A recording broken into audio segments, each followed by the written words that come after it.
Ici Jean-Philippe Trottier. Pour ceux qui viennent de syntoniser, vous êtes sur les ondes de Radio Ville-Marie. Nous poursuivons le Midi Actualité. Il est maintenant 12h34. Alors, il y a exactement 25 ans, jour pour jour, que décédait René Lévesque, le père fondateur du Québec moderne.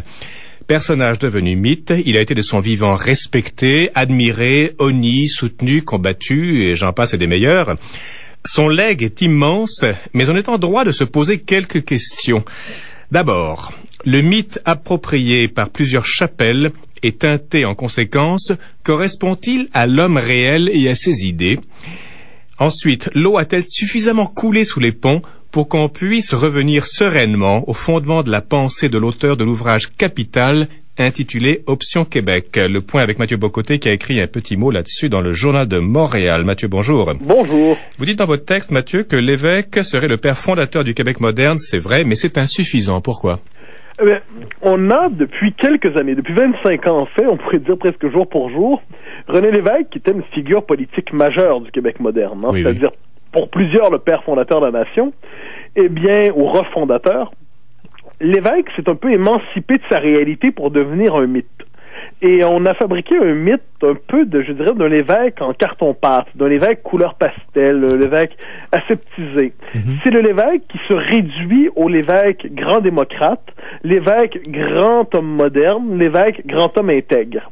Et c'est un espèce de Lévesque consensuel, délivré de toute aspérité, délivré de certaines de ses convictions, de certaines de ses passions, un Lévesque qui peut servir à tous, parce que le Québec avait besoin d'un symbole consensuel, d'un symbole de rassemblement transcendant ses divisions.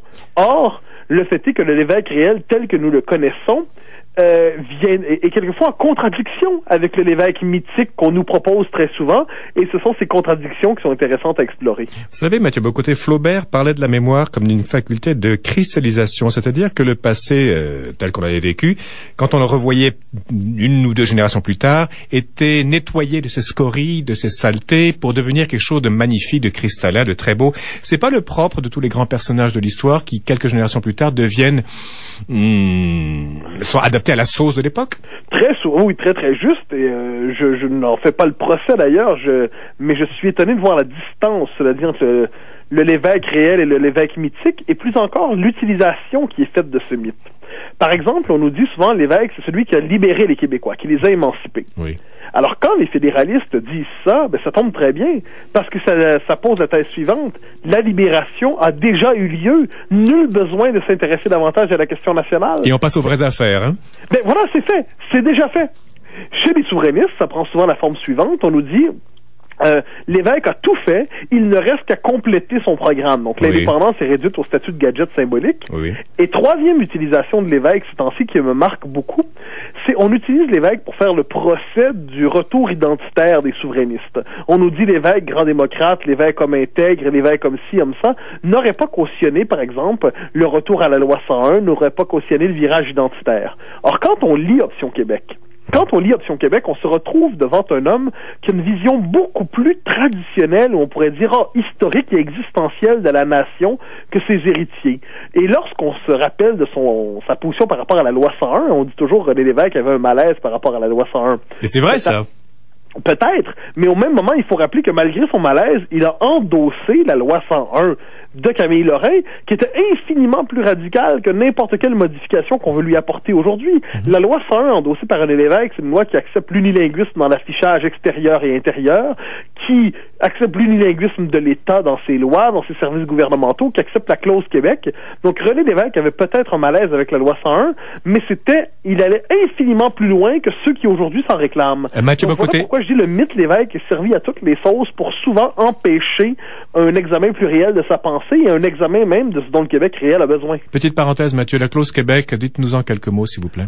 C'était tout simplement pour s'assurer, les seules personnes qui avaient le droit d'être scolarisées chez les Canadiens, être scolarisés dans le système anglophone au Québec étaient ceux dont les deux parents avaient été scolarisés au Québec. Et alors que maintenant, avec la clause Canada, on peut avoir été scolarisé au Canada et avoir droit à l'école anglaise au Québec. D'accord, je vois. C'était aussi... comment dire, il a été vilipendé, il a été admiré, etc. Il faut rendre justice à César là-dedans. Il a été très correct à l'égard de la minorité anglophone. Ah ben oui, mais ça, c'est un des points à l'origine du Parti québécois, c'est-à-dire pour l'évêque et ceux qui le suivent, la minorité anglophone a des droits. Pour les héritiers du RIN de Bourgault, la minorité anglophone a des privilèges. Rassemblement pour l'indépendance nationale, n'est-ce pas? Oui, Rassemblement pour l'indépendance nationale de Pierre Bourgault. Donc, pour ces gens-là, les anglophones ont des privilèges, il s'agit de le retirer. Pour l'évêque, les anglophones ont des droits et nul ne devrait les contester d'aucune manière. Et avec raison, l'évêque, c'est un de ses grands héritages que l'intégration à la pensée souverainiste du respect des anglophones.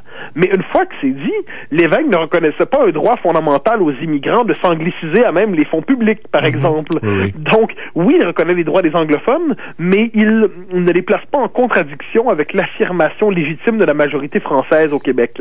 Et lorsqu'aujourd'hui, on se réinvente un René Lévesque délivré de passion nationale, un René Lévesque qui serait presque un pré-multiculturaliste, eh bien, on ne comprend tout simplement pas la racine de son nationalisme. Et comme je dis, il faut revenir au texte capital qui est Option Québec pour voir à quel point c'était un homme qui assumait toute l'histoire du Québec, qui la faisait remonter à la Nouvelle-France, qui assumait toute cette mémoire dans sa complexité et sa richesse et qui la plaçait au cœur de l'identité québécoise. Justement, venons-y, Mathieu Bock-Côté, à Option Québec. Le livre a été écrit quand?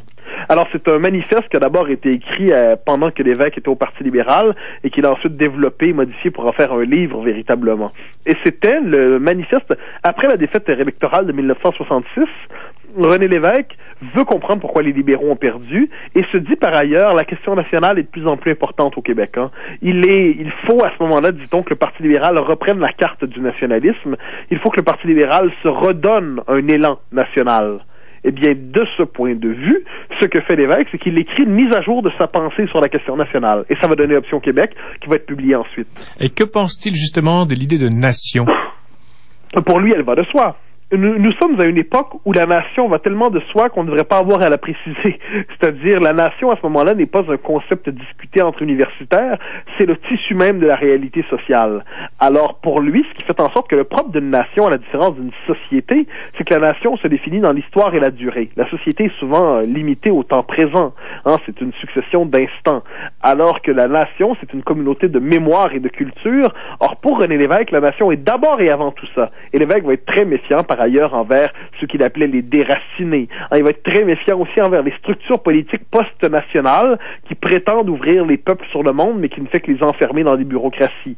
L'évêque était aussi, ça c'est une autre chose à dire, pour lui, s'il était critique évidemment vers le régime duplessiste, le passé canadien-français n'était pas qu'une grande noirceur, et il l'assumait dans son ensemble.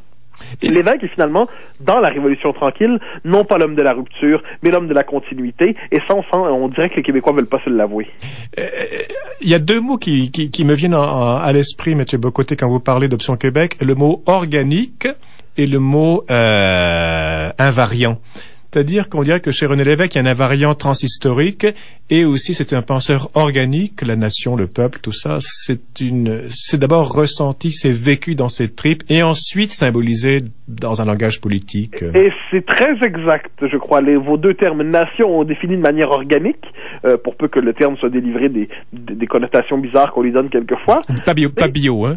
Et évidemment, il y a les invariants, c'est-à-dire il nous parle du rapport à la langue française. Et ensuite, il explore, par exemple, dès la Nouvelle-France, deux tentations dans l'identité québécoise. Par exemple, la tentation de l'enracinement du paysan, et de l'autre côté, la tentation du grand vent, des explorateurs, ceux qui vont découvrir l'Amérique. Il va ensuite explorer notre force de résistance et notre capacité d'espérance. Et je crois que les premières pages d'Option Québec sont les plus belles pages de la littérature politique du Québec au 20e siècle, très certainement. Est-ce qu'il touche un mot sur ce qu'il y avait avant les Français ici, les Autochtones ou pas? Ça ne fait pas partie de son univers mental. Il va être très ouvert envers les Autochtones. À la fin de son mandat, il va reconnaître les droits de la minorité autochtone, plutôt les droits des nations amérindiennes, comme on dit. Quand il va être ministre, il va travailler à l'émancipation des Autochtones, mais son univers est, on pourrait dire poliment, eurocentrique, c'est-à-dire défini à partir de l'empreinte française en Amérique. Il y a quelque chose aussi de curieux chez René Lévesque, curieux en apparence, c'est que il tourne le dos au Rassemblement pour l'indépendance nationale de Bourgault pour embrasser ou pour s'allier plutôt au Rassemblement national de Jules Grégoire. Voilà, c'est ça, oui. De Jules Grégoire. C'est quand même curieux. Ça c'est passionnant. C'est-à-dire René Lévesque est un homme de coalition. Oui. En 67, quand le MSA est fondé, le Mouvement Souveraineté Association, la question qui s'impose, c'est l'unité des souverainistes. Doit-il se tourner vers la gauche radicale, incarné par le RIN avec l'indépendantisme de rue contestataire, ou doit-il se tourner vers la droite conservatrice à la Gilles Grégoire? Et l'évêque, parce qu'il a un souci de s'enraciner dans les régions, parce qu'il est soucieux de l'égalité parlementaire, parce qu'il se méfie de l'activisme quelquefois, exagérément nuancé envers la violence du RIN, l'évêque va décider de s'unir avec la droite. Ce qui nous apprend que le Parti québécois, dès l'origine, est une coalition entre hommes de gauche et hommes de droite et hommes de centre. L'évêque a cette conscience de la coalition et il va chercher à la tenir pendant très longtemps. C'est un pragmatique, l'évêque? Oui, je crois, mais dans le bon sens du terme. C'est-à-dire, ce n'est pas un pragmatique aplati, un gestionnaire, mais c'est un homme qui est capable de jouer avec plusieurs idéaux politiques à la fois au nom de l'intérêt national et qui ne se laisse pas enfermer dans une doctrine trop étroite. Je vois. Aussi, chez l'évêque, il y a... Vous mentionnez le nom de De Gaulle dans votre article. Vous faites un parallèle avec l'évêque, hein? Oui, je dis d'abord et avant tout, la mémoire de l'évêque et la mémoire de Gaulle ont une fonction un peu semblable d'un pays à l'autre. Oui. C'est-à-dire, en France, le général contesté de son vivant, détesté, c'était le vieux, c'était le déchet, c'était le fasciste et tout ça. Mais aujourd'hui, il n'y a pas mémoire plus consensuelle que celle du général de Gaulle. Or, ce qui est étonnant, c'est qu'aujourd'hui, on utilise systématiquement la référence au gaullisme pour condamner des positions qui pourtant seraient celles encore aujourd'hui du général de Gaulle. La défense de l'identité nationale, de la souveraineté, de la France, de la tradition, et ainsi de suite. Donc, on utilise souvent la mémoire de Gaulle contre le de Gaulle réel et ce qu'il souhaitait. Et c'est une mémoire pourtant consensuelle. Chacun s'en fabrique une version pour son parti. Mais de la même manière, au Québec, l'homme refondateur qui est René Lévesque, sa mémoire est instrumentalisée et aseptisée tout à la fois. Évidemment, oui. Est-ce que De Gaulle avait des maîtres à penser? René Lévesque, est-ce qu'il était apparenté à Lionel Groulx par la sensibilité ou les Patriotes en 1837? Il va rendre hommage à Lionel Groulx dans la fin des années 70 en disant que c'était un homme qui avait redressé la colonne d'un peuple qui en avait bien besoin. Donc, et Lévesque lui-même, par sa proximité avec le nationalisme des années 30, avec sa proximité avec le nationalisme des années 20, c'est un héritier du vieux nationalisme canadien-français, des Grouxiens de première et de deuxième génération. Est-ce qu'il est également sensible aux patriotes de 1837-38? Oui, mais c'est moins présent dans son discours, étonnamment. C'est-à-dire, c'est pas absent, mais souvent, les souverainistes, lorsqu'ils se tournent vers le passé, se tournent exclusivement vers les patriotes. Chez lui, il embrasse plus largement l'expérience historique québécoise. Et pour lui, le Québec, vous savez, est-ce qu'on est européen, américain, nord-américain, francophone d'Amérique du Nord, enfin bref. Pour lui, est-ce que le Québec était... comment vous dire, il se disait franco-américain, il se disait transplant européen, qu'est-ce qu'il disait là-dessus? Québécois, mais par ailleurs, il adhérait spontanément à la civilisation américaine, avec son égalitarisme, avec son démocratisme, avec son refus des hiérarchies, avec son côté un peu négligé, relâché. Il adhérait spontanément à l'Amérique, et par ailleurs, il voyait une grande force de civilisation. Il avait de l'admiration pour Franklin Delano Roosevelt, pour les démocrates, pour l'Amérique démocrate, et ainsi de suite. Donc, c'était un homme qui avait une vision très sympathique aux États-Unis, ou à tout le moins à l'Amérique libérale ou démocrate. Et le Canada anglais? Il le connaissait peu, finalement. Il connaissait mieux l'Amérique que le Canada anglais. Non pas qu'il ne le connaissait pas du tout, mais ce n'était pas un pays qui l'intéressait spontanément. Et l'Europe? Alors là, il y avait un malaise avec l'Europe. C'est-à-dire, il l'avait connu sur des champs de bataille. Il faut jamais l'oublier. C'était un journaliste de guerre qui avait par exemple, pendant la Deuxième Guerre mondiale, il a découvert le camp de Dachau. Oui. Mais au même moment, c'est un homme qui, par rapport à la civilisation européenne, disons, avait des malaises. Avait un malaise. Il la trouvait trop empesée, trop aristocratique, trop verticale, trop hiérarchique. Il ne s'y reconnaissait pas spontanément. Ce qui ne veut pas dire qu'il n'a pas cherché à consolider l'Alliance France-Québec. Et une foule de questions me viennent en tête, Mathieu Bock-Côté. 1982, rapatriement de la Constitution sur le dos du Québec. Ça a été le coup de grâce pour René Lévesque?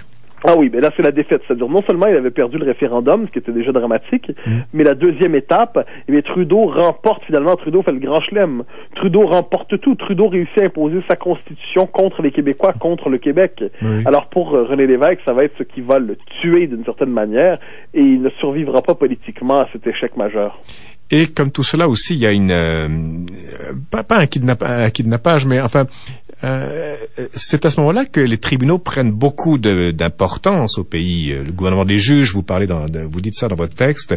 L'évêque, c'est plus organique et pour les invariants transhistoriques, je veux dire, pour lui, le phénomène judiciaire dépasser les bornes, non? Très réservé envers le gouvernement des juges. Il y a des passages très intéressants dans sa pensée, dans ses textes, ses discours, où il voit dans le régime de 81-82 un pouvoir croissant du gouvernement des juges. Il voit très bien que la charte va venir dénaturer l'expérience politique et démocratique au Canada. Donc l'évêque a une pensée politique très fine qui lui permet de comprendre les mouvements de fond impliqués par un changement constitutionnel. Et de ce point de vue, il ne s'est pas trompé. Il ne s'est pas trompé, hein. Dites-moi une chose, Mathieu Bock-Côté. Quand je pense à René Lévesque, je pense forcément à Lucien Bouchard et à Jacques Parizeau, notamment, et à Bernard Landry. Comment se fait-il que René Lévesque passe si bien la rampe alors que les autres, pas mal moins? Oh, parce qu'il y a de la place peut-être seulement pour un père fondateur et parce que les autres divisent son héritage plutôt que de le rassembler en une seule personne. C'est-à-dire Bouchard a l'espèce de nationalisme organique à la québécoise. Parizeau était en contact direct, c'était l'héritier, paradoxalement, de la couronne péquiste.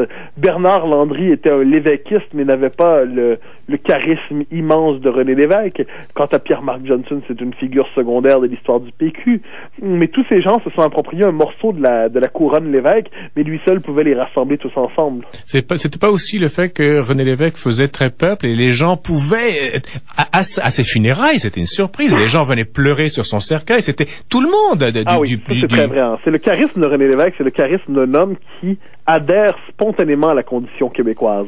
Et les Québécois se reconnaissaient en lui. Ils y voyaient quelque chose comme une vision de ce qu'ils auraient pu être, à la différence de Trudeau qu'ils respectaient et admiraient, mais de loin, et qu'ils ne voulaient pas inviter à leur table. Mais René Lévesque avait un charisme typiquement québécois. Alors, je citerai Jacques Parizeau, un charisme un peu tapoché, mais un peu piteux, mais au même moment capable de grandeur et de dire avec beaucoup de nuances la condition québécoise. Grandeur et piteux, ça va ensemble chez René Lévesque. Oui, mais ça va peut-être ensemble aussi au Québec, ce qui est malheureux, mais on vit avec son peuple tel qu'il est. Alors qu'on voit pas ça chez Jacques Parizeau ni Lucien Bouchard. Non, et on ne leur a jamais pardonné, surtout à Parizeau. Hein. Parizeau était fier, était droit, regardait le monde sans complexe, et on y voyait de l'arrogance et une posture hautaine. Comme si les Québécois avaient de la difficulté à vivre avec la grandeur politique. Félix Leclerc, qui est décédé peu après, d'ailleurs quelques mois après René Lévesque, a écrit sur la pierre tombale de René Lévesque, je cite, « La première page de la vraie histoire du Québec vient de se terminer. Dorénavant, René Lévesque fera partie de la liste des libérateurs, la courte liste des libérateurs des peuples. » Ça vous parle, ça? C'est vrai et faux. C'est-à-dire, j'aimerais que ça soit vrai, et c'est vrai en partie. C'est-à-dire, il aura apporté la promesse d'un Québec qui dit son nom sans trembler, d'un Québec qui assume tout simplement ce qu'il est, d'un Québec normal, d'un Québec qui a le droit à l'indépendance. Il aura respectabilisé le droit à l'indépendance. Oui. Mais de la même manière, il faut constater l'échec politique de René Lévesque, celui de 1980, celui de 1981-82. Sur le fond des choses, René Lévesque a échoué dans la défense de la cause nationale, et je crois que les Québécois tardent à l'admettre parce qu'ils ne veulent pas endommager sa statue. Pensez-vous, pensez-vous, Mathieu Bock-Côté, que dans 50 ans, on va ressusciter le personnage, ou on va retrouver la vérité du personnage et le ferment, comment dirais-je, fécondant de sa parole? Oui, mais je crois que le travail des historiens ne s'opère bien que dans la durée. Et on redécouvrira peu à peu le Lévesque réel. On commence à le faire, d'ailleurs. De bonnes études se publient à son propos, à son endroit.